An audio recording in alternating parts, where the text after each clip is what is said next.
Good afternoon, folks. Red Labor here. I hope you're having a great day. Well, a funny thing happened to me this afternoon. I had a phone call from a friend of mine, and before I go into what kind of a phone call it was, I just want to let you know that although I am a democratic socialist, um, I am also a person that has friends from all walks of life. Yeah, I have friends who are liberal, fellow socialists and fellow social democrats. I have a few friends on an individual basis who've embraced communism that I'm friends with and like them personally, but they're wrong. I have friends who are mainstream conservatives, libertarians, paleo conservatives, and even Tea Party types, and a lot of them are also wrong. So I mean, I have friends that runs the gamut of left to right, and on an individual basis, I can, as long as people are respectful, I'm pretty tolerant of other people's opinions.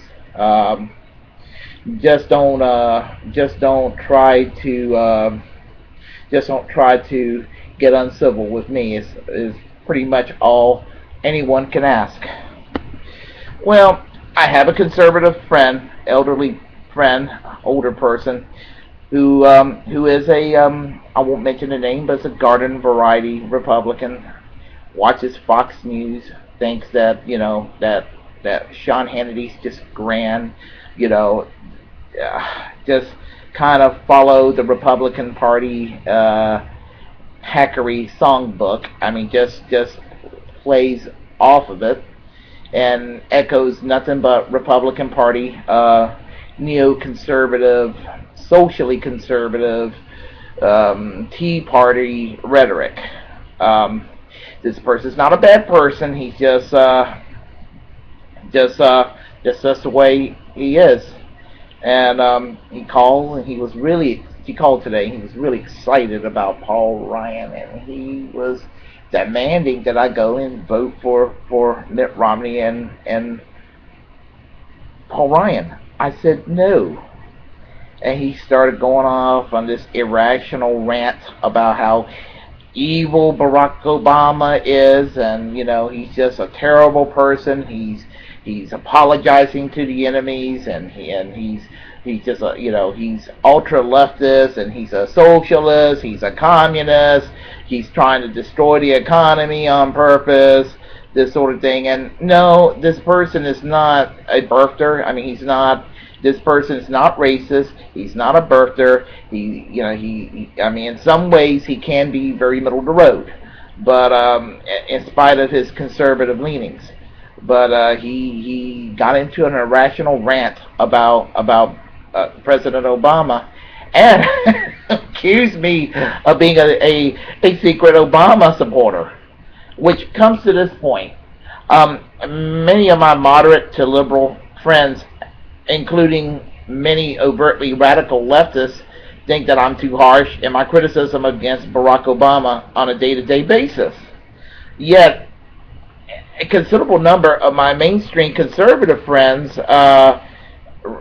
all the way to those who are ultra-conservative Tea Party type, accuse me of being an Obama cheerleader. Here's the scoop. Neither accusation is correct, by the way. Far from it. As I've said many times, my problem with Obama is he's not liberal or progressive enough, and it frankly scares some people when I tell them that I am so far to the left in the American political landscape that I make President Barack Obama look politically like Rush Limbaugh by comparison, and they gasp. No, surely you don't mean that you're to the left of Obama. Guess what, folks? It's not that hard to be to the left of Obama. I mean, Nixon was to the left of Obama. Ford was to the left of Obama. Bush won. The father, the guy that served from 1980, January 89 to January 93, That the original George Bush, he governed to the left of Barack Obama. There's actually no difference between on many policy levels between President Barack Obama and our previous most horrible president in history, President George W. Bush. Folks, if y'all don't know what a liberal or a socialist or whatever left lingo is, seriously, you need to brush up on the lingo. Obama is nothing but a corporate centrist. That is all he is. I am not voting for the Republicans, and I am not voting for the Democrats for president in November. I reject the two-party candidates. And this person accused me that if I go and vote for my third-party candidate, I'm giving my vote away for Obama. How am I doing that? And how, and really, a third-party vote on my part, some people on the left may actually have a point when they're saying that I'm giving my vote to Romney, which is also bull. But the point is, from my perspective, not that it matters what I think, but when I say my perspective, I am speaking collectively of people of like mind, those who are democratic socialists. And many of us democratic socialists are divided on President Obama. Some actually think he's a good guy because he's not a Republican. But there's a lot of folks who are democratic socialists that probably will vote for Obama reluctantly as a lesser evil. Now, when I say democratic socialists voting for Obama, I don't mean that there are like millions upon millions of democratic socialists, which I wish was the case in this country. We're talking about maybe 4 or 5, maybe more like 50,000 people in this country may call themselves democratic socialists in one order or another.